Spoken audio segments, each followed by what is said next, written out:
Okay. As you may know, or now you will know, today is Equal Pay Day, and we have two special guests from the Council of Economic Advisors, Chair Cecilia Rouse and member Heather Boushey. Chair Cecilia Rouse recently served as the Dean of the Princeton School of International Affairs. She is a renowned labor economist with expertise centered in the economics of education and equality. Cecilia previously served as a member of the Council of Economic Advisors in the Obama-Biden administration and on the National Economic Council in the Clinton administration. She is the first African American and just the fourth woman to lead the CEA in the last 74 years of its existence. Heather is a longtime economic counselor to President Biden and previously served as president and CEO of the Washington Center for Equitable Growth, an expert on the impact of structural inequities on economic growth. She served as the chief economist for Secretary of State Hillary Clinton's 2016 presidential transition team and as an economist for a range of think tanks and the Congressional Joint Economic Committee. They both have quite some resumes. I'm going to turn it over to them. They will each make some brief remarks and we'll be able to take a couple of questions, and they actually have a meeting with the vice president they'll have to get to shortly thereafter. So with that, I will turn it over. Good afternoon. It's a pleasure to be here today. So today is Equal Pay Day, a day that is a symbolic representation of how far into this year women must work to catch up to what men made in the previous year. Women working full-time year-round are typically paid just 82 cents for every dollar paid to men. It's a reminder of the work that remains to be done to advance equity and ensure that all Americans have the opportunity to reach their full potential. Because of this gender gap, women lose thousands of dollars each year and hundreds of thousands of dollars over a lifetime. The disparities are greater for Black and Hispanic women, who earn 63 cents and 55 cents for every dollar that a white man earns. What does this mean? So a Black woman must work around 19 months to earn what a white man would earn in 1 year. For a Hispanic woman, that is almost 22 months. So what does this really mean? It means I shouldn't be standing here today in front of you, and really I should be here sometime in August. So what are we doing about it? President Biden and Vice President Harris believe we must begin by passing the Paycheck Fairness Act. This bill would be an important step towards ending pay discrimination through transparency and accountability for employers. They believe we must provide paid family and medical leave, make childcare more affordable, and build pipelines for training that enable women to access higher-paying jobs.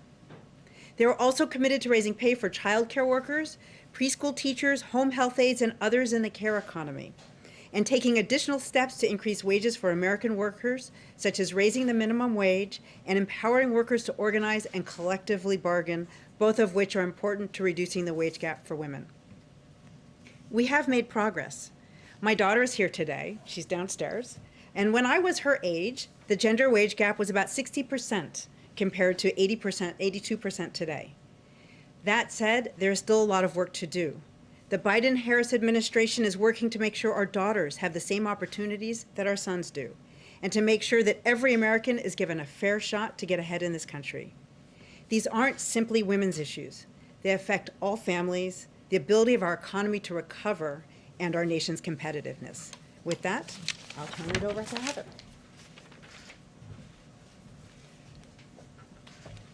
Thank you, Cecilia. So the pandemic and the economic crisis have undermined the health and well-being of women and children in the United States. There are now 4.2 million fewer women working than there were in February of 2020, in large part because of the pandemic. Millions more women have had to reduce their hours, often because taking care of the children is a responsibility that continues to fall disproportionately on women. Our economic recovery depends on us addressing the barriers that have hampered women from fully participating in the labor force. So here's the good news. The American Rescue Plan will change the course of the pandemic and deliver immediate relief and support to women, families, and their communities, critical to building a more equitable economy. The plan will increase the child tax credit from $2,000 per child to about $3,000 per child, and even more for a child under the age of 6. This means a typical family of 4 with 2 young children will receive an additional $3,200 in assistance to cover the costs associated with raising children. This will benefit 66 million children. The plan will also increase the earned income tax credit for 17 million workers by as much as $1,000, benefiting many cashiers, food preparers and servers, and home health aides, those frontline workers who have helped their communities get through this crisis, many of whom are women, many of whom are women of color. The plan also expands child care assistance, helping hard-hit child care providers who are disproportionately women of color cover their costs. And it will give families an additional tax credit to help them cut their child care costs. Families will get back as a refundable tax credit as much as half of their spending on child care for children under age 13, so they can receive a total of up to $4,000 for one child or up to $8,000 for two or more children. If we add it all up, these are historic actions that will not only help rescue our economy, they will help support our country's women and their families. But we know, as Cecilia pointed out, we have to do more to close the wage gap and to take steps to ensure that all women, especially women of color, have their shot to get ahead. And so with that, we will take some questions. Okay, Jennifer, kick us off. Okay, thanks. Question for you both. This is on racial economic gaps. During the campaign, President Biden talked about wanting the Federal Reserve to close income gaps, and he wanted to measure the progress they make in closing those racial economic gaps. Would you be willing to say if any steps have been taken so far towards requiring that sort of thing? Is the White House still interested in talking to Congress about amending the Fed Act to require some sort of measures? Sure, I'm happy to take that. So I can't speak to that exactly at this time. What I can say is that this administration, across the administration, we are committed to addressing the racial wage gaps and racial inequity gaps. I can say at the CEA, for example, we are using data to understand the impact of all of our policies when we study what's happening in the economy. We want to look at how it's not just affecting the average, but looking at all groups. And I would also mention that when Chairman Powell testified yesterday, I think it was just yesterday, and last week, he pointed to the fact that as the Federal Reserve is doing its monetary policy, it is looking not just for the average unemployment rate to change, he is looking to see that the economy is doing well for everybody. So, we are very aligned in that. Go ahead. Thanks for doing this. Josh spoke with AP. Lots of Americans thought educational attainment would close the gender wage gap and racial inequality. But in fact, if you look at college grads, the gap widens between men and women. Some of that is due to age, but what are the factors driving here? Why hasn't educational attainment delivered more? I'm happy. Yeah, so, educational attainment was actually very instrumental in making some of the gains between my daughter, the wage gap when I was coming up and my daughter. So we know that women getting higher years of schooling was very important in the early years. But now we know that women on average are getting more schooling than men. So that is why it is not contributing as much. And what we see then is that there are other factors. So we see that the wage gap among young adults is actually fairly small, and it opens up, particularly when women start families, which is why the care economy and the efforts we're making to ensure that workers, not just women, but all workers, can balance work and family is going to be so important. We also know that flexible workplaces is very important for helping workers to balance work life, the work responsibilities and job responsibilities. Claudia Golden at Harvard, for example, has found that the wage gap is smaller in occupations such as pharmacists, where there's just more flexibility baked into the occupation. So there's still more work to be done, and I think it really goes to helping women in particular, but all workers balance responsibilities of family and work. Karen? Heather, you had cited the statistics on 4.2 million fewer women now in the workforce than before COVID. The president has said that women dropping out of the workforce during the pandemic is a national emergency. Are there new measures under discussion now specifically on that issue to reintroduce women back into the workforce, part of the Build Back Better plan, and what can be done to bring them back in? It's a great question. The most important thing that we need to do is wrap our hands around this pandemic.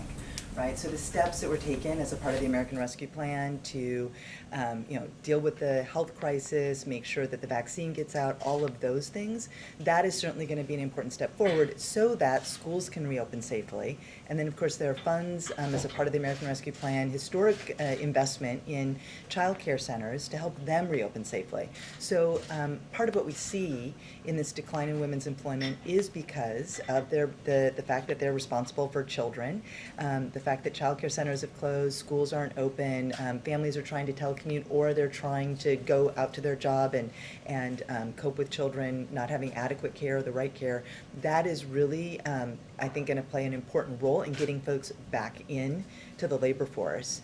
And I want to stress that's on both sides, right? In those caring economy parts of our economy, these are jobs that are disproportionately held by women. So in making sure that schools are open and childcare centers are open, we're helping those women as workers and also as parents and caregivers. So I think those are some of the first steps that we need to see.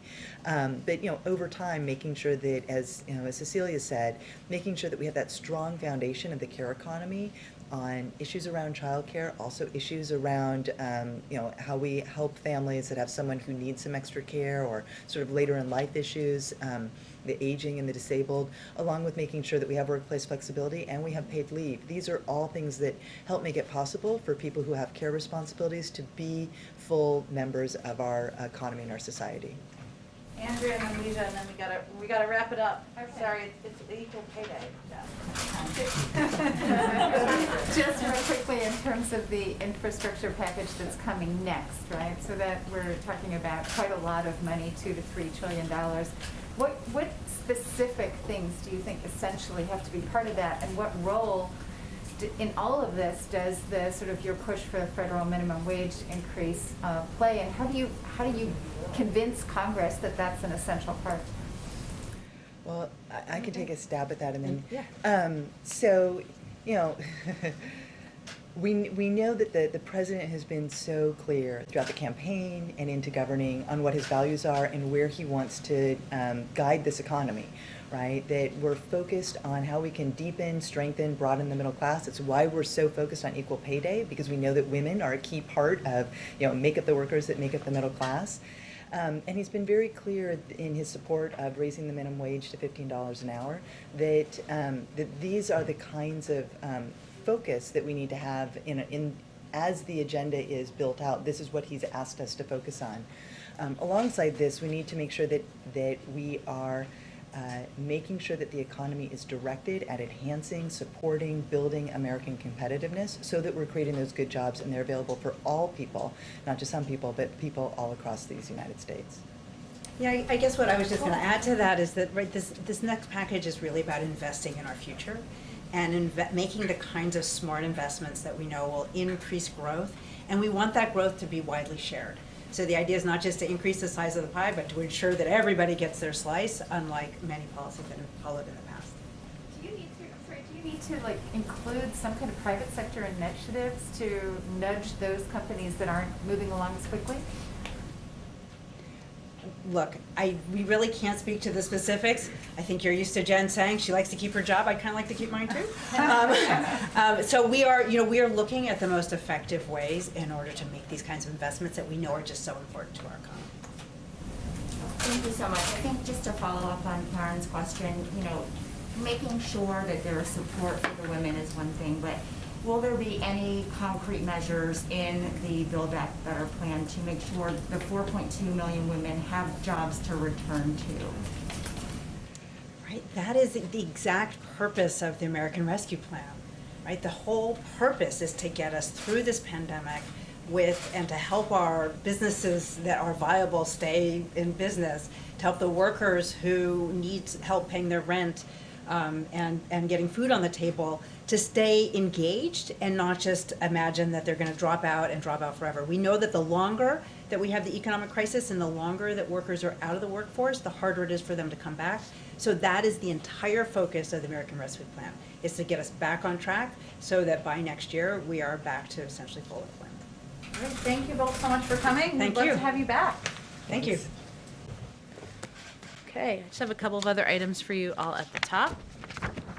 As you know, this afternoon, the President and First Lady will be joined by Megan Rapinoe and Margaret Peirce at the White House for a virtual event with other members of the U.S. Women's National Team, where the president will sign a proclamation marking Equal Pay Day. Additionally, the second gentleman is in St. Louis, Missouri for a listening session on gender equity in the workforce. As Cecilia and Heather just detailed, the pandemic and economic crisis have undermined the health and well-being of women and children. The American Rescue Plan provides help for women and families by increasing the child tax credit, expanding child care assistance, and providing women and families the relief they need. It also provides $130 billion to help schools serve all students and reopen. Yesterday, on the anniversary of the Affordable Care Act being signed into law, the president, of course, traveled to Ohio. It was a great trip where he announced that the administration would expand access to health care coverage by extending the special enrollment period until August 15th. I know a number of you noted that, but I just wanted to reiterate it since it was late in the day. This morning, the president was proud to sign into law the Save Lives Act. The bipartisan piece of legislation will give the VA the ability to provide vaccines to all veterans and boost vaccine efforts for veterans, families, and caregivers. It's truly a testament to what government can do when we work together. He's grateful for the leadership of both the Senate and House Veterans Affairs Committee, both chairs Mark Takano and John Tester, and ranking members Mike Boss and Jerry Moran. As we announced this morning, but to give you a little bit more detail, the president will travel to Pittsburgh, Pennsylvania next week on Wednesday, March 31st, where he will deliver a speech laying out more details of his plan to build the economy back better. Over the next several days, and this is probably why they were hesitant to give more detail, he will continue meeting with his economic team to finalize details of his proposal, including the scale, scope, and final policy components. His focus, of course, will be on investing in America's workers, making sure the tax code rewards worth, not wealth, delivering on the promises he made to the American people when he was running for president. With that, go ahead, Josh. Thanks, Jen. On the shooting in Colorado, the president said Congress must act. Senate Majority Leader Schumer has also said the Senate's poised to act. But Vice President Harris said today on CBS that she thought the change would have occurred after the Sandy Hook shootings. And I'm curious, what does the president think is different this time, and how has he changed his approach so that this administration can pass these changes when in the past it failed? Well, first, the president shares that sentiment, as I think many Americans do, that when we saw 20 children murdered, when we saw 6 adults murdered, that would turn the tide of Congress. We have seen data and statistics still across the country still broadly support background checks. I think it's about 80% of the American public support background checks, including a good percentage of gun owners support background checks. We've seen states take action since that time. A number of states across the country have put in place a number of laws. Sometimes states are the leaders, as we know, and we've seen in other areas of policymaking. But I think the president, who has been in public life and public office for 50 years, more than 50 years, would be the first to tell you if he were standing here that just because you don't get the policy making and the legislation done the first time, it doesn't mean you quit trying. And certainly tragedies like we saw earlier this week, like we saw last week, mass shootings that are killing innocent lives, leaving family members without their loved ones, is a reminder of how important and vital that is.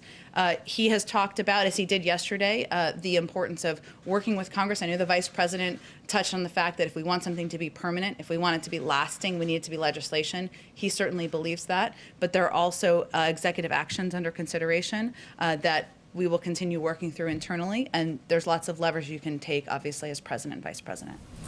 And then secondly, today's the first chance for many in the media to see the situation on the southern border at government facilities. Yeah. This is the first step at transparency. What else can we expect with regard to that so that we can evaluate the situation and present it to the public? Well, first, as you noted, I know all of you have covered this, but just to kind of reiterate where we are here. So there's a delegation of members of Congress and White House officials who are traveling to the Office of Refugee Resettlement at Carrizo Springs in the influx care facility there.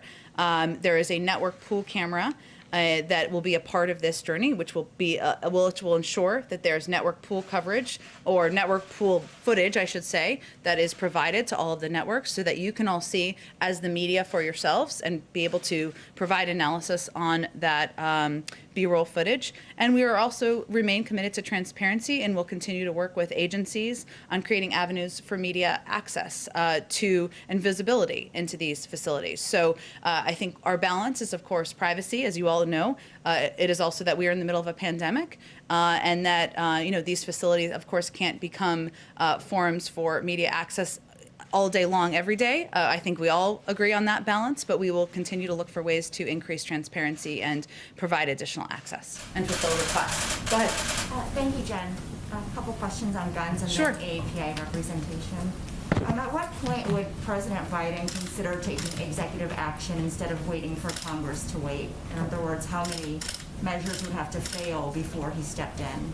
I think he sees it as vital to take steps on two tracks, because congressional legislation, as the Vice President conveyed this morning, obviously has a more permanent, lasting impact. Executive actions are, of course, an important lever that every president has at their disposal. There's current discussions and analysis internally of what steps can be taken. That has been ongoing for several weeks, even before these two recent tragedies. He looks forward to getting an update on and seeing what can be moved forward on that front as well.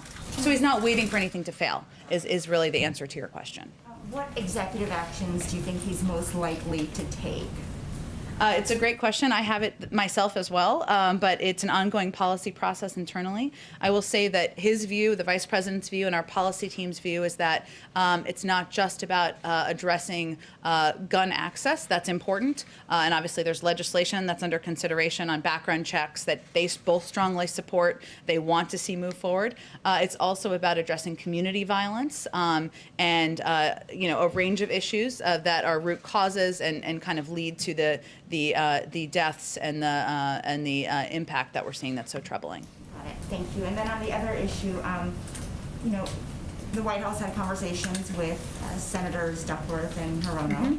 I think one concern that they have brought is the question of who is advising President Biden from the AAPI community as we see this surge of violence. I know Ambassador Rice and Cedric Richmond are leading the engagement efforts. Who in the AAPI community is having direct conversations with the president about what's unfolding? Well, you mentioned Cedric and Susan Rice, who have been doing listening sessions for some time, and obviously those will continue to pick up. Obviously, the Vice President, who is the first in the meeting and the last in a meeting on every issue, including the impact of the violence and the threats and that we've seen increase over the past several months against the AAPI community. As a member herself of the AAPI community, is certainly playing an important role on that. And as we noted in a statement we released last night, we are also adding a senior level Asian American Pacific Islander liaison who will ensure the community's voice is further represented and heard, not just around crises, not just around an increase in violence, but in general, and playing an important role with a seat at the table. And to be clear, this is a new position in addition to the one over in public engagement? This is the one that we announced last night. It's going to be a new senior level position. Yes, Addis, yep. Mm-hmm. Will this person also have a policy portfolio, or will it just be mainly outreach?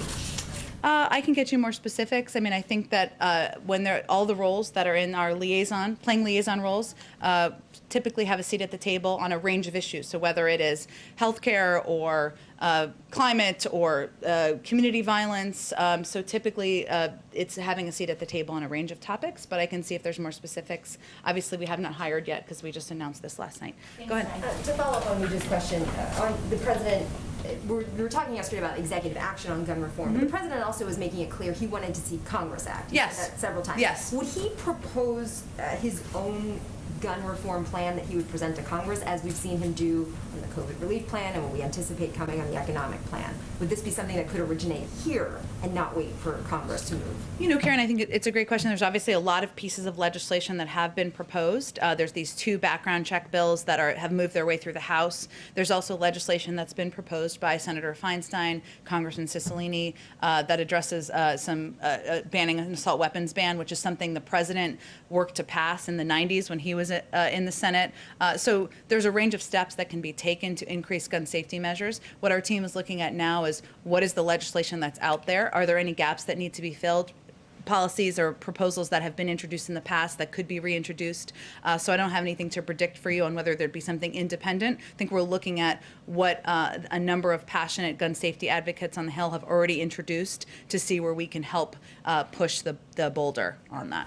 Has the president spoken to any of the families of the Colorado shooting, any of the victims' families? I don't have any calls to read out for you. He is somebody who obviously has a deep connection to loss, and we don't always read out those calls. I can check and see if there's anything that he has done that he'd be comfortable conveying to all of you. Can I just do one more? Sure, go ahead. Could you give us an update on progress from the Family Reunification Task Force? Have there been families, children reunited back with their parents? Where does that stand right now? There have been, and a lot of that has happened through lawyers and outside groups and the NGO community that plays an incredible role here. There will be an update provided at day 120 that will be more of an official report and update out of the Department of Homeland Security. So in advance of that, I'm not sure we'll have incremental updates, but there have been some progress made thanks in large part to the work of legal experts and NGOs on the outside. The task force is working with those NGOs? They're in touch with them as well, but we'll have our first formal update at day 120, and then I believe every 60 days thereafter. Go ahead, Jeff.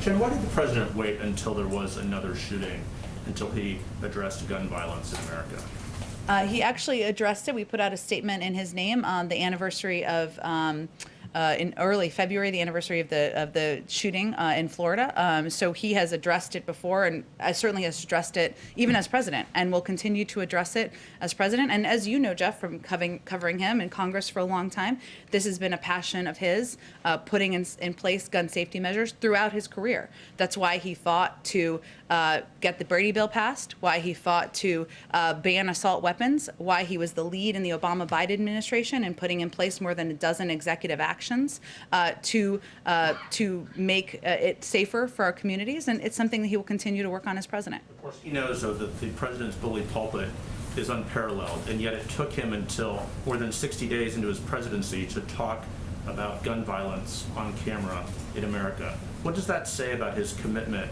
or how much political capital he's willing to spend on this issue? Well, I first would say that anybody who has been following the tragedies and the shootings that have happened in our country over the past several years, if not decades, knows that this is an issue the president is deeply committed to, and his career is evidence of that. And I don't think anyone who's an advocate is looking at how many words he's spoken. They're looking at what his background has been, where he has fought the fights, and he has fought the fights on the Brady bill, on the assault weapons ban, on getting legislation passed. It wasn't successful, as was alluded to earlier in a question. We know that. But this is something he's going to put his shoulder into. He's going to work with members of both parties. He's going to certainly advocate for. And I think for those who have survived gun violence, for those who've lost family members, they're really looking for action, and they're really looking at the record that he has over the course of the decades of his career. If I could follow up on the question on the border. The access being granted today for the pool is of a facility that is aspirational of where you want to move these children. Mm-hmm. What about access to the facilities where there is overcrowding and there is an actual problem? Why was this one chosen over the... We're also open to providing access there, and this is just the first step in a process of providing greater access to the media. When would that decision be made? You said earlier in this week that you would be working on access. Is this the only access, or will that be coming in the coming days? I would consider it's ongoing, and we wanted to provide pool coverage, as you all know, who are in the television field of television, that allows for a video camera to provide access to all the networks. We felt that would be a good first step, and we're looking forward to continuing to engage about how to provide increased access. Would you agree, though, that you've chosen the facility that is the aspirational facility as opposed to the problem at this moment? Well, I would say we all agree that the Border Patrol facilities are not places where children should be. They are children should be moving more quickly through those facilities. That is what our policy central focus is right now, as you know, Jeff. And it's also becoming a public health concern because of the number of kids who are moving through those facilities and the fact. Why not show those to the American people? We will, and we are working with the Border Patrol and with DHS to determine how we can do that. Go ahead, Jennifer. On Iraq and withdrawing U.S. troops from Iraq, could you please give us an update on Iraq's request for the start of talks on that withdrawal, please? That's something we are looking forward to convening next month. And I'm not sure if I have an update other than to convey that we look forward to our strategic dialogue with the government of Iraq over the month of April. The meetings will further clarify that coalition forces are in Iraq at the invitation of the Iraqi government and solely for the purpose of training and advising Iraqi forces to ensure that ISIS cannot reconstitute. And we are committed first and foremost to Iraq's sovereignty. We look forward to these important discussions with Iraqi leaders on the future of our partnership that will convene next month. Go ahead. Got a couple of quick ones for you. So on Nord Stream 2, that is an issue that keeps coming up in the relationship with Germany. How soon do you think those sanctions will be implemented? And has the president had a chance to discuss this issue at his level with the Chancellor of Germany? I don't have any calls, although we do read out the calls that he does. So you would certainly know if he had a call with the Chancellor of Germany, I can assure you. So not a new one that I'm aware of that you are not aware of. We continue to believe it's a bad deal. I don't think we have an update on our policy position beyond that. Okay, and then 14 states have now sued the administration over the oil and gas, over the pause in oil and gas leasing. What do you say to that, and how do you move beyond that? I mean, how do you, I realize there's a legal process, but how do you get your point across in this legal environment? Well, I would say first, oil and gas jobs aren't going anywhere. The outgoing administration flooded the oil markets with cheap federal leases. This will not affect oil and gas production or jobs for years to come. And what President Biden has pledged to do is invest to create jobs and ensure America leads the clean energy revolution, which is where the industry is largely going anyway, where there is the greatest opportunity for job creation. He wants to create good paying union jobs, and that's something he believes and he's committed to doing. I think there's a lot of there is some misinformation out there about what this means, which is why it's not, I'm not saying from the media, I'm just saying in general. And again, there are oil and gas jobs that are out there. The existing leases will continue. He's really talking about future leases. And then just one more on the gun issue. I know this is kind of a crazy question, but it's always a good lead-in when it's a crazy question. It's quite a lead-in. Given the history of people trying to enact gun control legislation in this country, is there some consideration to taking a look at the Second Amendment and just addressing it from a sort of the underlying constitutional right to bear arms? Is that something that the president feels needs to be called into question so many years after the revolution? No one is talking about overturning or changing the Second Amendment. What our focus is on is putting in place common sense measures that will make our community safer, make families safer, make kids safer. The majority of the American public supports background checks. The majority of the American public does not believe that anyone needs to have an assault weapon. So that's really what our focus is on at this point in time. Joe Manchin is not in support of this. Once again, you have a Democrat, a member of the president's own party, who is already signaling that he will not support that. You have a very slim majority. Can you convince Republicans to support this legislation so that you can work around a Democrat that's not supporting it?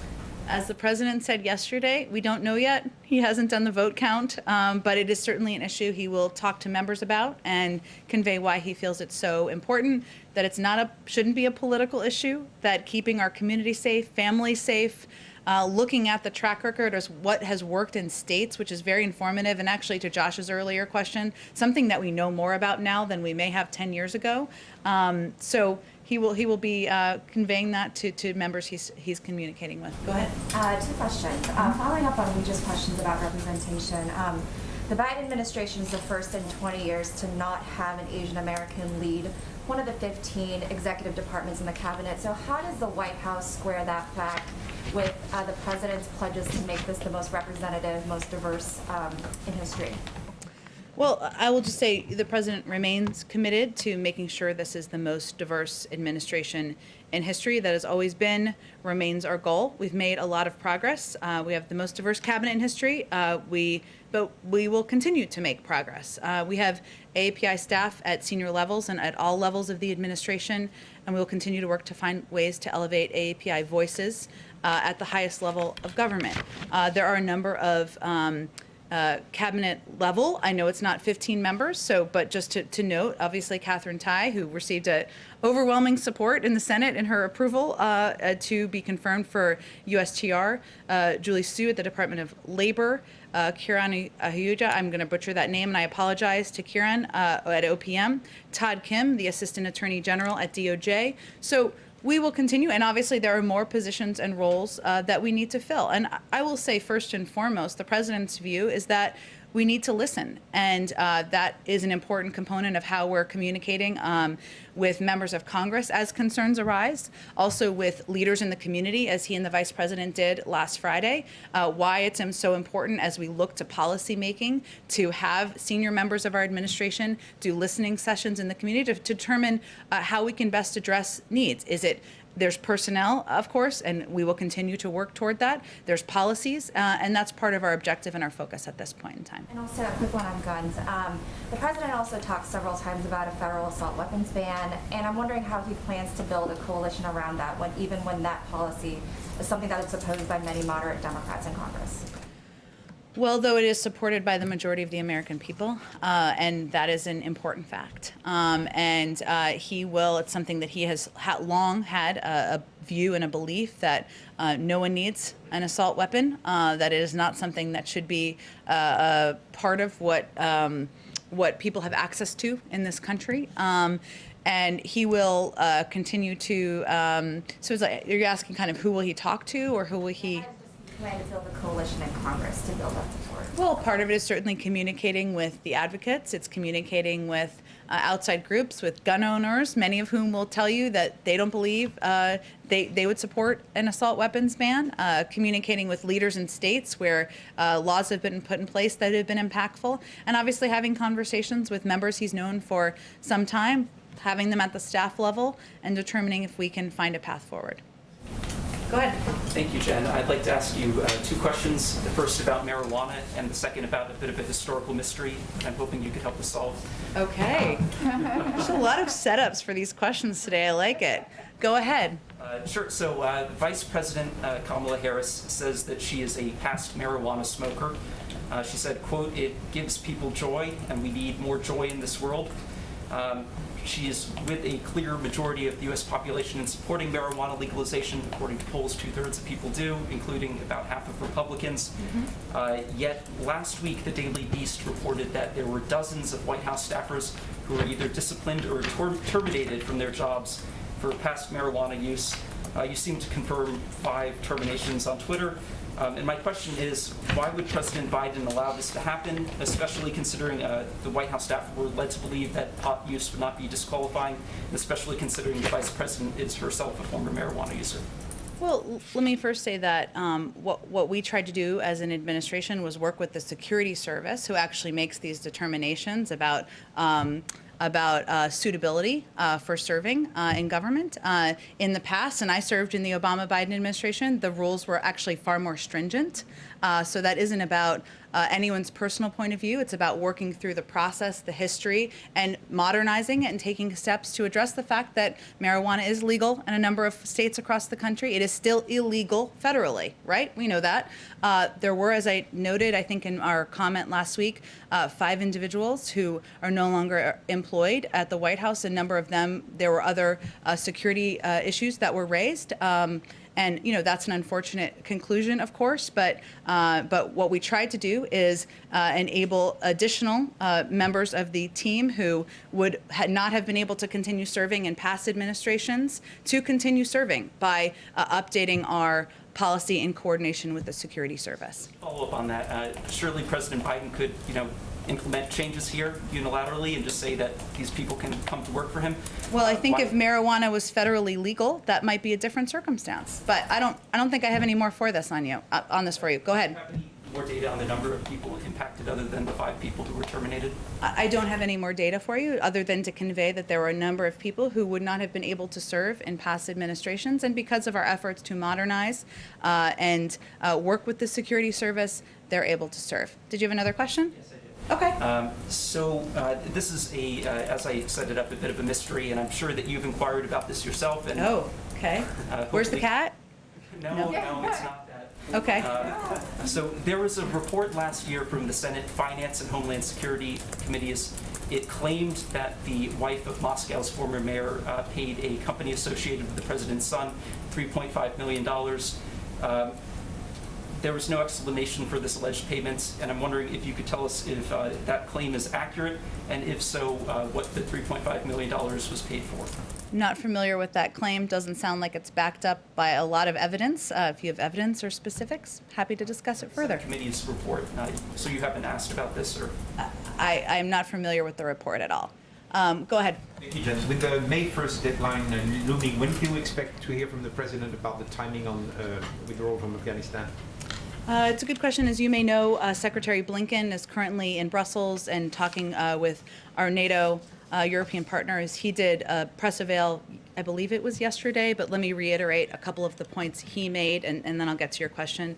That our focus right now is for him to share some of our thinking with our vital NATO partners, consult with them, hear from them on where they see things going, where they want things to go.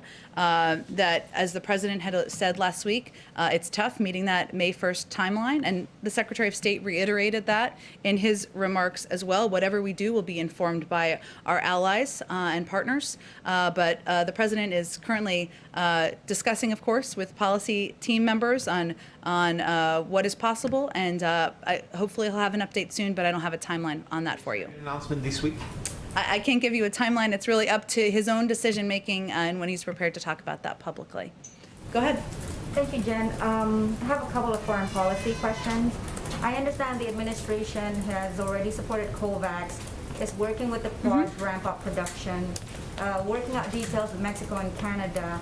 But where is the president's position on the request by more than 55 countries, as well as some Democratic lawmakers, on making vaccine patent through the WHO, or giving a waiver to that? Well, the top priority of the president's and of the United States is saving lives and ending the pandemic in the United States and, of course, around the world.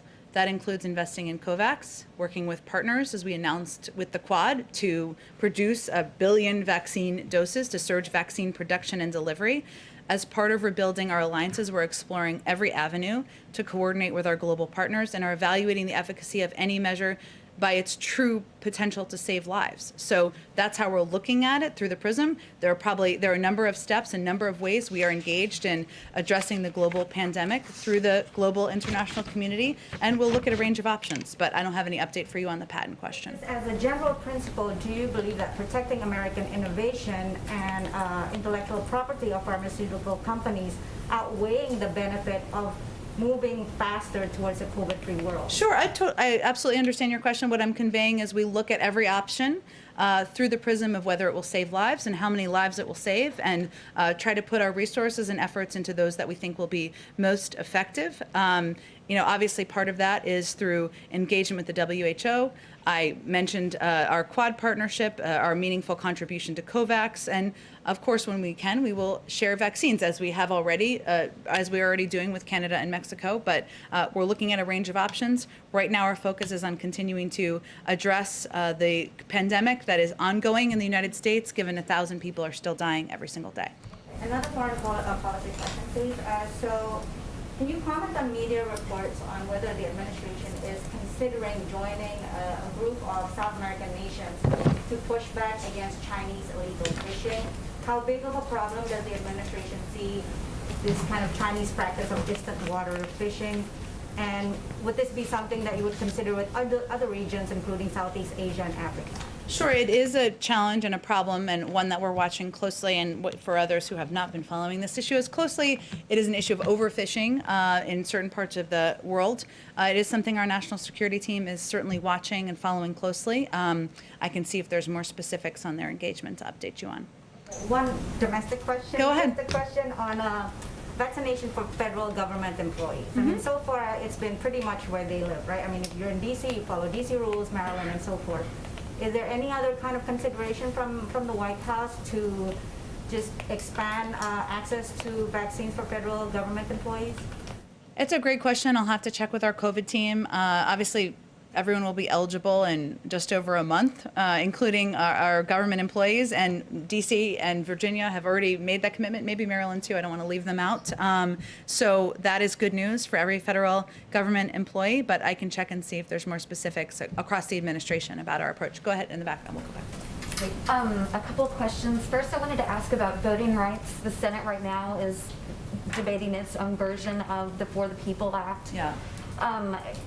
There are a few hangups with it in the chamber. I was curious how much emphasis the president plans to put on this, if he will be reaching out directly, or if there's a team from the White House that's working on this issue. Yes, I would say we're very engaged, closely engaged on S1 that is being negotiated, as you said, and there are changes being made, which we fully expected that there would be, as a number of senators, I believe, have alluded to that being a possibility and things they'd like to see changed. So it's working its way through the process. We get regular updates. Our legislative team does, and we remain very closely engaged. And I wanted to ask, Leader McConnell has said that he hasn't been invited to the White House and he hasn't had a direct conversation with the president since the inauguration. I think he corrected that statement. Mm-hmm. I was curious, because I know previously Leader McCarthy had said that he had tried to reach out to the White House to get an invitation here. Does the president plan to have some sort of big, meeting with leaders from across the aisle where we would see photos of them together and things like that? I'm sure he will. We obviously have been limited on COVID to any events in the East Wing, and at this point we'd be very much in the Easter egg roll preparations, which of course we will not be, but obviously more important, substantive, vital meetings than that. He's had a number of meetings, bipartisan meetings in the Oval Office. He will continue to do those. Those have often been constructed with committee chairs or members with specific jurisdiction. He has a long friendship with Leader McConnell. He has spoken with him. He speaks with him regularly. We're obviously not going to read out all of those calls. I expect that will continue. I wanted to ask, we've been seeing a lot of images of spring breakers, especially in Florida, and I was curious how aware of that the president, if he's being updated on that regularly, and if he plans to make any sort of address or public appeal to people on the issue. Well, we do watch that closely. The president is briefed regularly by his COVID team, and of course he has seen the news coverage, thanks to all of you, of spring breakers who have been gathering in far too many numbers. There, of course, were steps taken locally in response to this. We also watch that closely. I'm not sure. I don't have anything to preview for you in terms of him addressing spring breakers publicly. I will say that his message, broadly speaking, is that we are still at war with the virus. This is still a threat to the lives of the American people. We need to be vigilant. We need to wear masks. We need to hand wash. And that is a message, of course, directly to anybody who is not abiding by the recommendations of public health officials. Just one more.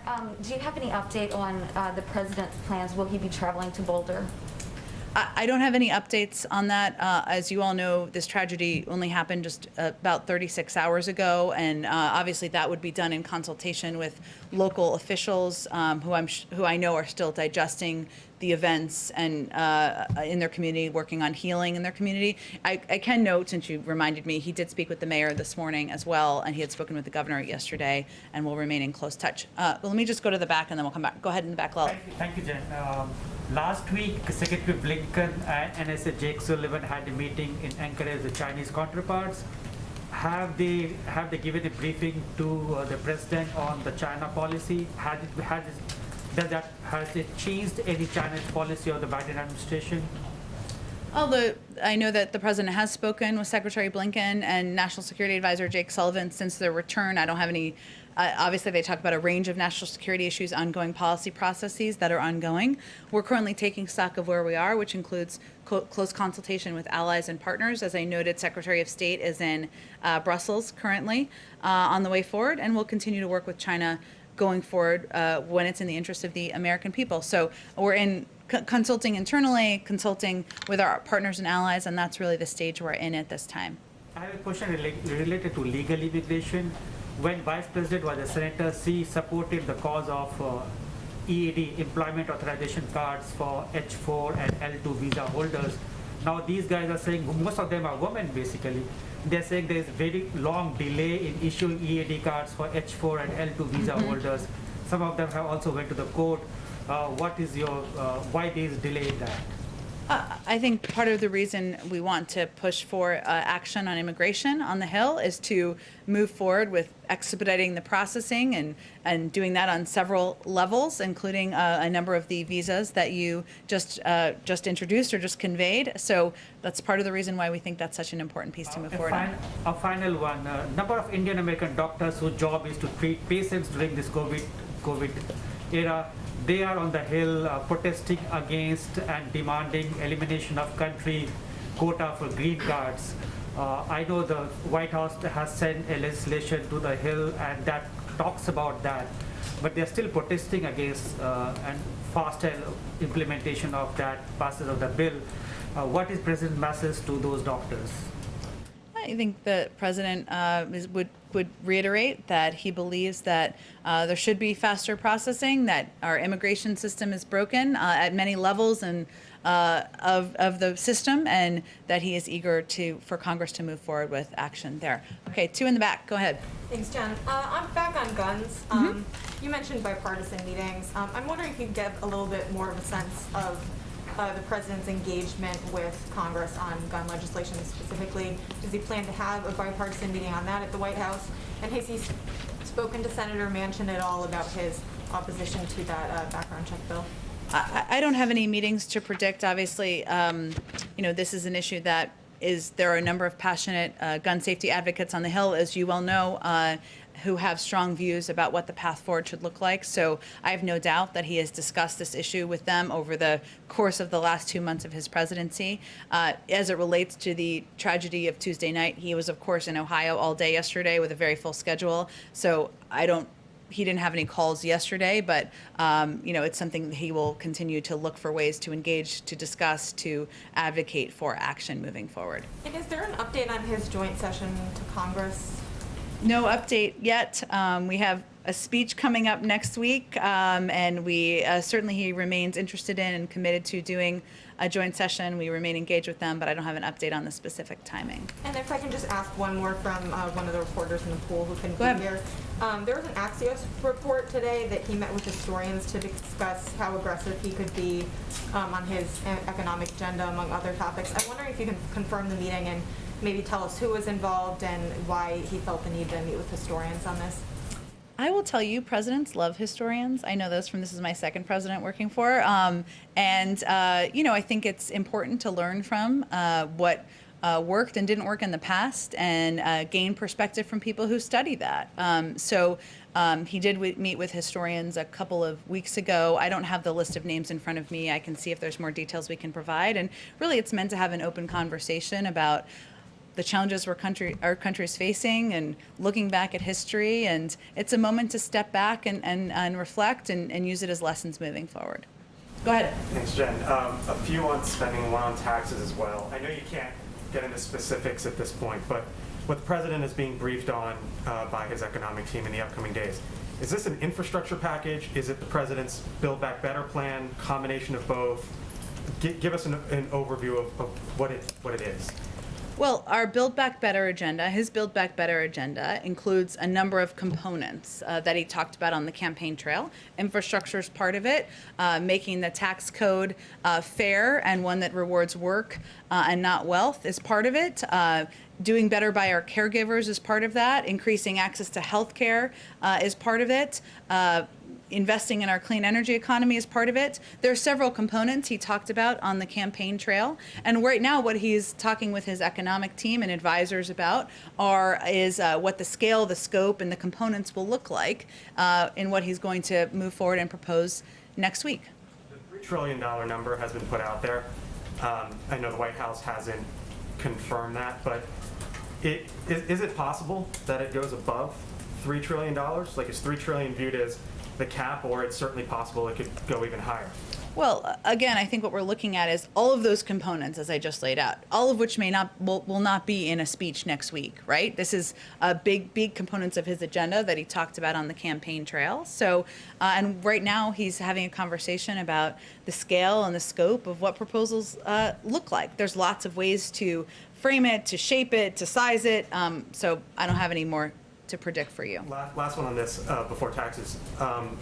Speaking of size and scope, it's possible if it gets broken up that infrastructure could be one. So what does the president, what does the White House view as infrastructure? What falls under that umbrella? Under infrastructure, there's a lot of ways to look at infrastructure. I can't preview for you. I know you're not exactly asking this, what will be in the package that he's still discussing, but obviously roads, rails, and bridges are part of what everybody historically thinks about. But there's also components like our cyber infrastructure. There's lots of ways to look at infrastructure, but what is in a package that he proposes in the coming months, I don't have anything more to detail for you. And then on taxes, the White House says now that families who make up to $400,000 won't pay a penny more under the president's potential plan to the federal government in taxes. So, Which is 98% of families. So what about individuals? If you're an individual and you make up to blank, you won't pay more to Uncle Sam. What is that number? $400,000.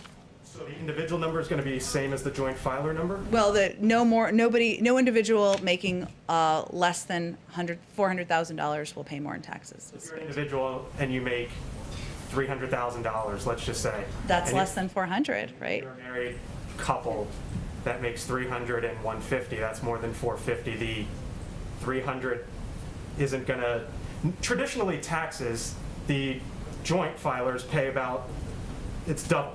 But you're saying now it'll be the same rate. I think we'll have more to say when we actually roll out a tax proposal, which we have not done yet. So this is a commitment he made on the campaign trail, which he's committed to abiding by. But once we propose a tax proposal, we'll have more to discuss on it. So just to be clear, individual filers, if you make up to $400,000, you're an individual, you will not pay a penny more, just like families won't pay a penny more. That's right.